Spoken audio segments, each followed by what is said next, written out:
Para comenzar a hablar acerca de la herencia en los sistemas biológicos, partimos primero de la definición de la genética. Y bueno, la genética es una rama de la biología que justamente se encarga de estudiar la herencia y su variación a través del tiempo. Cuando pensamos en la palabra herencia, herencia biológica, seguramente nos vienen a la mente algunas imágenes como las que les muestro aquí, que justamente es ese parecido que tenemos con nuestros progenitores o con algún otro miembro de nuestra familia, entre nuestros hermanos, nuestros tíos, nuestros abuelos, etcétera. Y bueno, la herencia justamente es la tendencia de los organismos a reproducir fielmente las características de los progenitores. Pero, ¿qué principios genéticos explican la transmisión de estos rasgos de los padres a los hijos? Para explicar esto, antes debemos recordar que el material genético de un individuo es heredado el 50% de cada uno de sus progenitores. Entonces, cada una de las células sexuales de nuestros progenitores aportan 50% de ese material genético para dar origen al cigoto que formará el nuevo organismo. Entonces, con respecto a la transmisión de esas características o cómo se lleva a cabo esa transmisión, se proponen dos hipótesis o existen dos hipótesis. Una de ellas es la hipótesis de la herencia por mezcla. Esto se refiere a que las características o ese material genético que nos heredan nuestros progenitores justamente se mezcla para originar o para dar origen a las características del hijo. O la hipótesis de la herencia por partículas. Esta hipótesis nos dice que ese material genético no se mezcla, sino que se hereda y se expresa en unidades discretas e independientes más bien. Gregorio Mendel documentó esta parte de la herencia y en particular él genera y propone evidencias de que la herencia ocurre por partículas, no por mezcla como también se podría pensar. Y bueno, esas partículas el día de hoy las conocemos como genes. Ya en algún video anterior habíamos dicho que los genes son segmentos de DNA que codifican para una característica o un rasgo específico en un individuo. Gregorio Mendel propone o planteó dos leyes de la herencia básicas y muy importantes para comprender la transmisión de estas características. Para plantear sus leyes, Mendel utilizó como modelo de estudio a la planta de chícharo. ¿Por qué utilizó la planta de chícharo? Bueno, en este momento ustedes ya investigaron un poco acerca de la vida de Mendel y saben que uno de sus intereses era la botánica, por lo tanto tenía un amplio conocimiento con respecto a el cultivo de la planta de chícharo, el cultivo y el mantenimiento. En particular, dentro de ese conocimiento que él tenía, él observó en la planta de chícharo dos cosas importantes que le sirvieron para sus experimentos. Una era que había distintas variedades de plantas de chícharos y que se podían controlar las cruzas entre las plantas de chícharo.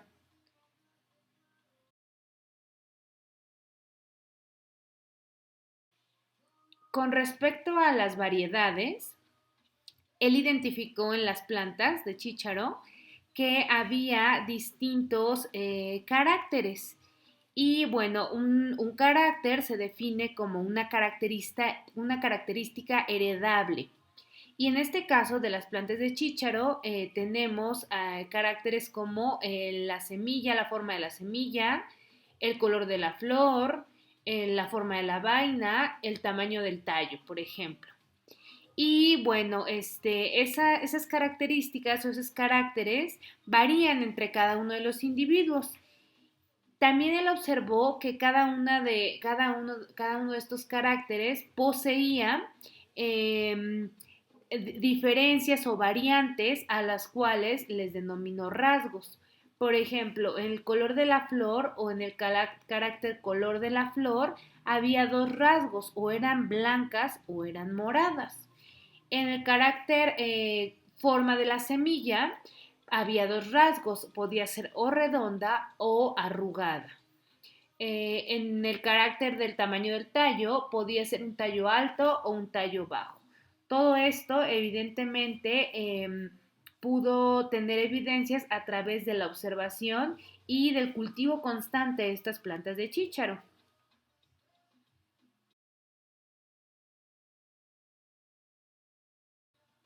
Con respecto al control de las cruzas, lo que él observó es que él podía autofecundar o autopolinizar las plantas de chícharo.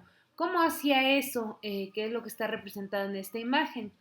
Él tomaba justamente con un pincel el polen que se encontraba en las anteras de la planta y lo tomaba y como aquí está la flechita, como marca aquí la flechita, lo llevaba al interior de la planta y lo ponía en el estigma de la planta y con eso él garantizaba que esta planta se autofecundara. ¿Ok?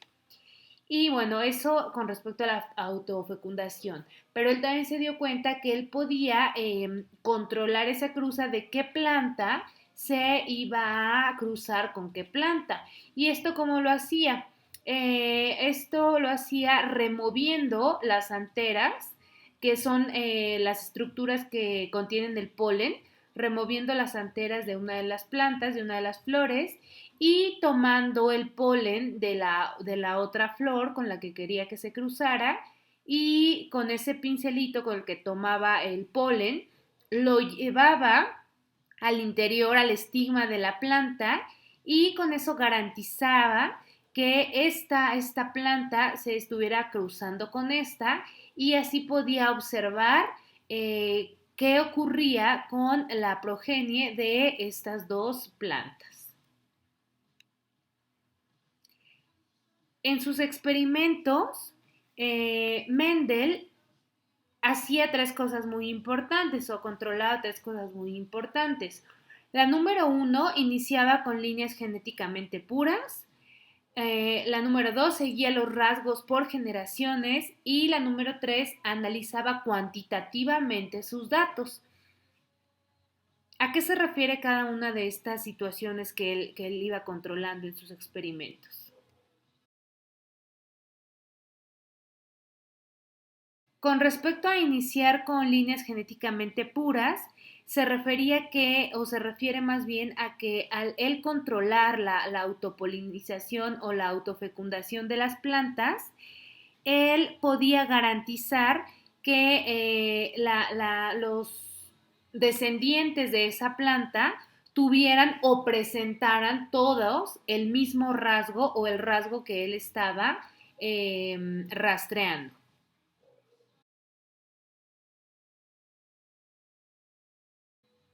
Con respecto a seguir los rasgos por varias generaciones, él iniciaba la cruza con líneas genéticamente puras y posteriormente iba rastreando a esos rasgos al menos por dos generaciones.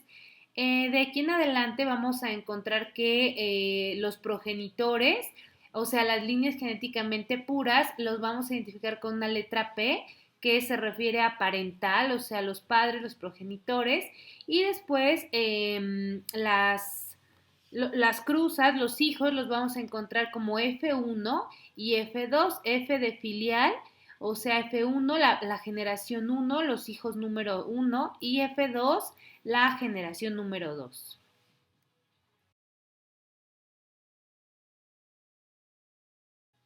Y por último, con respecto al análisis cuantitativo, Refiriéndose a cuantitativo, un análisis matemático de los datos.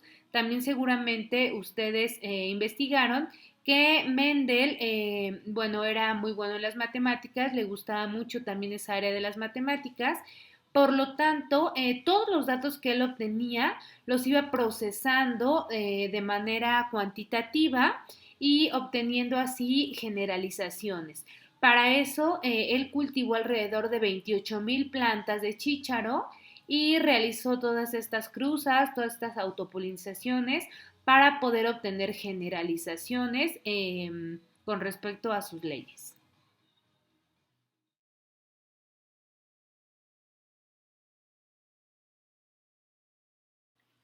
Para llegar a plantear sus leyes, Mendel realizó experimentos de cruza entre plantas de chícharo. Uno de ellos comenzó cruzando un par de plantas de chícharo y tomó la característica del color de la flor. Había plantas de chícharo con flores moradas y plantas de chícharo con flores blancas. Después de realizar la autopolinización y obtener dos líneas genéticamente puras, una morada y una blanca, las cruzó entre sí y observó lo que ocurría. De la primera generación de esta cruza obtuvo que todas las plantas tenían flores de color morada. Con ese experimento él pudo desechar la hipótesis de la mezcla, ya que si la hipótesis de la mezcla fuera cierta, las hijas, la primera generación, habría tenido un color intermedio entre morado y blanco. Sin embargo, con este experimento obtuvo la posibilidad de que la contribución de la flor blanca se hubiera perdido. Sin embargo, realizó una segunda cruza, o sea que tomó una flor de esta primera generación, una planta, perdón, y la cruzó con otra planta de esta primera generación. Y lo que obtuvo fue ahora sí plantas con flores moradas y plantas con flores blancas. Obtuvo más o menos el 75% de las plantas tenían flores moradas y solamente el 25% tenían flores blancas. Con esto, bueno, se dio cuenta que la contribución blanca simplemente permaneció oculta. De tal forma que Mendel concluyó que la partícula hereditaria de las flores blancas no desapareció, pero que esa partícula hereditaria de las flores púrpuras estaba afectándola. Por lo tanto, denominó al color púrpura de la flor como rasgo dominante y al color blanco de la flor como rasgo recesivo. Mendel realizó muchas repeticiones de estos experimentos y observó el mismo patrón de herencia en otros 6 caracteres, cada uno de ellos representado por dos rasgos diferentes, que eran la superficie de la semilla, el color de la semilla, la forma de la vaina, el color de la vaina, la posición de la flor y el tamaño de la planta. En la primera generación siempre obtuvo el 100% de los descendientes con presencia del rasgo dominante, y en la segunda generación obtuvo individuos con el rasgo dominante y con el rasgo recesivo. Y muy importante, ojo, siempre en esa segunda generación la proporción era la misma, 3:1. 3 individuos del rasgo dominante o que presentaban el rasgo dominante y un individuo que presentaba el rasgo recesivo. Siempre para todas las características obtuvo el mismo resultado.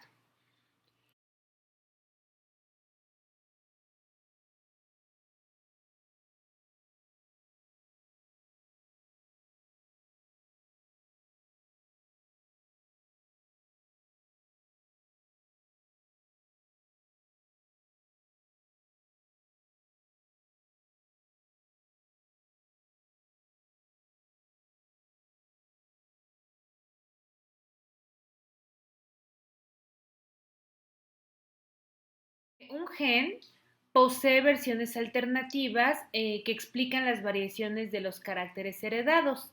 Y a estas versiones más bien se les conoce como alelos. Aquí tenemos un ejemplo, un par de cromosomas homólogos. La característica en el ejemplo de las flores de las plantas de chícharo de Mendel sería el color justamente de las flores y las versiones serían blancas y moradas. Por lo tanto, ese gen, el que codifica para el color de las flores, posee un par de alelos, un alelo para las flores blancas y un alelo para las flores moradas. Ahora decimos que para cada carácter un organismo hereda dos alelos. Acuérdense que cada uno de estos alelos viene de cada uno de nuestros progenitores. Por lo tanto, cada individuo posee dos alelos para cada carácter. Entonces, cuando esos dos alelos son iguales, ya sea aquí de estos o estos, los individuos se denominan homocigotos. Pero también puede ser que el individuo herede un alelo de uno de los progenitores y un alelo diferente de otro de sus progenitores. Cuando los dos alelos sean diferentes, el individuo se va a denominar heterocigoto. Y finalmente, bueno, el alelo dominante será el que determine la apariencia del individuo y el alelo recesivo no va a tener ningún efecto reconocible. Entonces, retomando el ejemplo de las flores en las plantas de chícharo, supongamos que el alelo dominante está representado por el color azul, que es el que da flores moradas, y el alelo recesivo por el color rojo, que es el que da flores blancas.